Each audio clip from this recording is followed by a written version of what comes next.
ಸಿದ್ದರಾಮಯ್ಯ ಹೇಳ್ತಾರೆ, ನಾವು ಏನೆಲ್ಲ ಕಾನೂನು ಮಿತಿಯ ಒಳಗಡೆ ನಾವು ಇದನ್ನ ತಗೊಂಡಿದ್ದೀವಿ, ಅದಕ್ಕಿಂತ ಹೊರಗೆ ಮೀರಿಲ್ಲ, ವಿತ್ತೀಯ ಶಿಸ್ತನ್ನ ಕಾಪಾಡಿಕೊಂಡು ಸಾಲವನ್ನು ಪಡೆದಿದ್ದೀವಿ. ಮೋದಿಯವರು ಸಾಲ ಪಡಿತಾ ಇಲ್ವಾ, ನಾವು ಪಡೆದಲ್ಲಿ ಏನ್ ತಪ್ಪು ಅಂತ ಕೇಳ್ತಾರೆ. ಆದ್ರೆ ಇಲ್ಲಿ ಜನ ಗಮನಿಸಬೇಕಾದ್ದು, ಮೋದಿಯವರು ಭಾರತವನ್ನ ಕಳೆದ 10 ವರ್ಷಗಳಲ್ಲಿ ಎಲ್ಲಿದ್ದನ್ನ ಇಲ್ಲಿಗೆ ತೆಗೆದುಕೊಂಡು ಹೋಗಿದ್ದಾರೆ.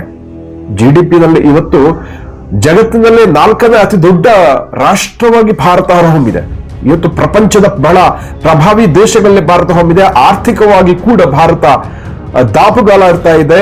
ಜರ್ಮನಿಯನ್ನ ಹಿಂದಿಕ್ಕಿದೆ, ಜಪಾನನ್ನ ಹಿಂದಿಕ್ಕಿ ಇವಾಗ 4ನೇ ಸ್ಥಾನಕ್ಕೆ ಭಾರತ ಮುಂದುವರಿಯುವಂತದ್ದು. ಬ್ರಿಟನ್ ಅನ್ನ ಹಿಂದಿಕ್ಕಿದೆ.